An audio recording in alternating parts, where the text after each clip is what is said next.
This discussion is made up of two parts. So part one is all about the prerequisite knowledge or concepts necessary for our understanding of the Bose-Einstein condensate, while the second part of this discussion will be an in-depth discussion about what is Bose-Einstein condensate and its application. First topic here for part one is the concept of spin. This one is one of the most confusing idea in chemistry as well as in physics. Spin is defined as intrinsic angular momentum. So in short, a spin is the angular momentum of the particle. It's symbolized by L. It's angular momentum. But the term intrinsic implies that it is already a feature that exists within the particle. It doesn't mean that the particle should spin to have angular momentum. In short, let me just summarize what we mean by spin.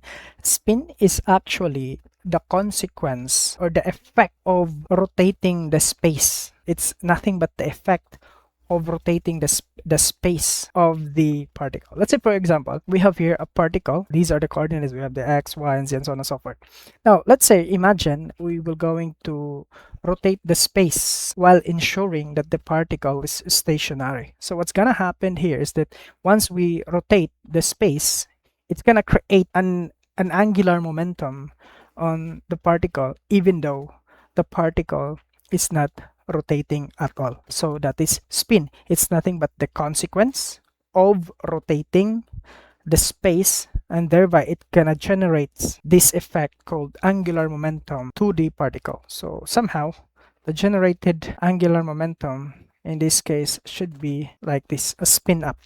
Okay, that's why typically in most textbook and most chemistry books and most physics, you would just normally see this kind of vague illustration without actually knowing why is that so. The angular momentum or spin of this particle is actually quantized. What do we mean by quantized is that we couldn't have any arbitrary values of this angular momentum. Instead is that we have fixed and predetermined values of this angular momentum, and it is calculated using this equation S times the h bar. With this one, we could see that we could not get any other values aside from the values we get out of this calculation. Let's say, for example, we're gonna use electron. Now for electron, its angular momentum or its spin is 1/2. Have 1/2 and then h bar. So it gives us h bar over 2. So this is the value of the angular momentum of an electron, and so on and so forth. We could also have spin that is not half integer. Let's say, for example, we have another particle that is not half integer but a whole integer. Let's say its spin is 2. So we're gonna have this value of our angular momentum. And then after getting that value, you could just simply track that one using this diagram. Okay, so we have here our 2h. Well, half of the h would be here. Okay, that's quantization of the angular momentum. By the way, the angular momentum tells you the projection of this particle. So the particle could be located at this particular location, or it could be here, or even it could be at this direction or that direction. Okay, so the angular momentum tells you the projection of the particle. Now, you would notice that we have a distinction here. So we made a distinction here because some particles may have a spin value of half integer, like this, like electrons. So they have half integer value of the spin. Well, also we have the values for spin that are a whole number. Let's say it could be 1, it could be 2, it could be 3. So in short, we could actually categorize particles based on this idea. I want to emphasize what we mean by this 1/2, this 1, this 1, or this integer value 1, 2, and 3. Well, these values are actually the rotation of the space so that it would return to its initial states. Just like what I did earlier, I assume here that we're gonna spin or we're gonna rotate the space. So while rotating the space, how many rotations are needed so that the particle will return to its original states. That's the value here, 1/2, 1, 2, 3, and so on and so forth. The behavior of fermions is that they cannot share states, while for bosons, they can share states. And this is a crucial distinction between the two. In determining how many states are there, or orientations, or possible states are there for a particular spin, we're going to use this equation. Let's say, for example, how many states are there, or possible states are there for, let's say, electron. So electron, we know that it has a spin of 1/2. 2 times 1 is just 2, divided by 2 is just 1. So we get here 2 states, or 2 orientations, 2 possible orientations. And this could be -1 or +1. So this gonna be the projection of our electron in space. It could be -1 or +1.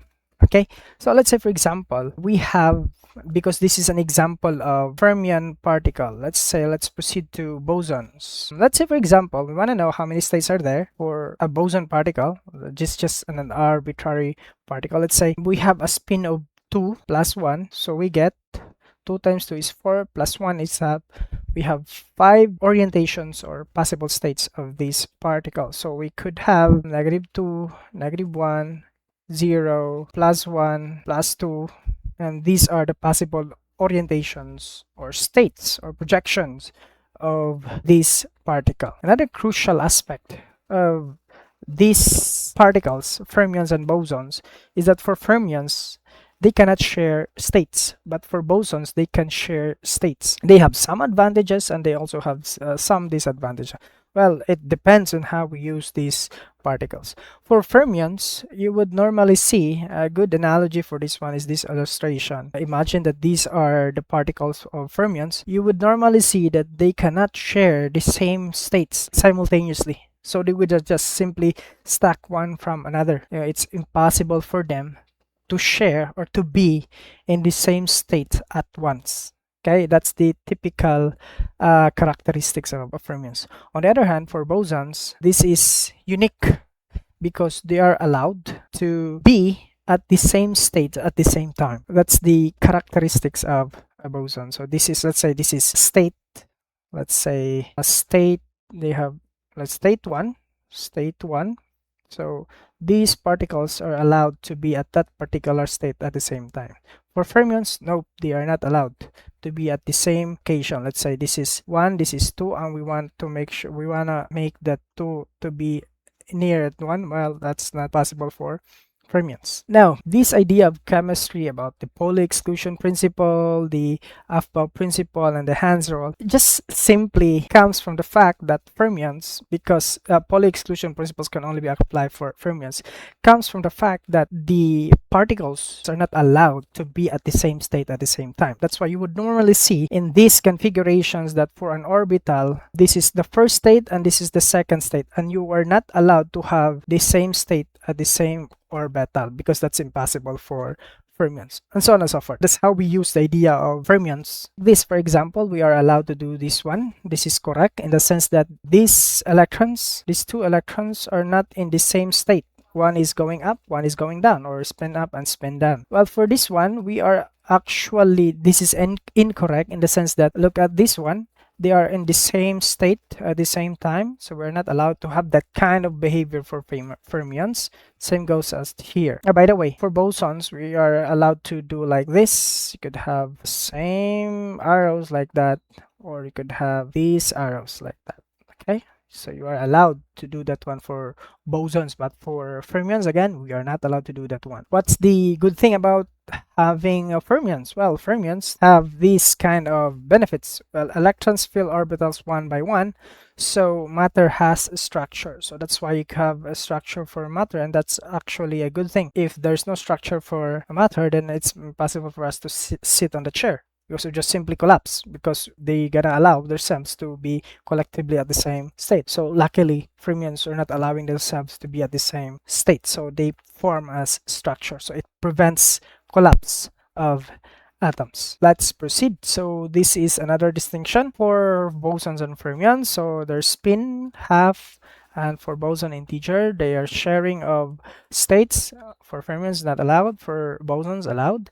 Statistics, I want to emphasize this one. For fermions, you have to use the Fermi-Dirac. For bosons, you have to use the Bose-Einstein. And for the effect, you would see that for fermions, they're going to spread out because they are not allowed to be at the same location. But for bosons, they're going to cluster together because they're allowed to be at the same state. You would normally see they're going to be clustered.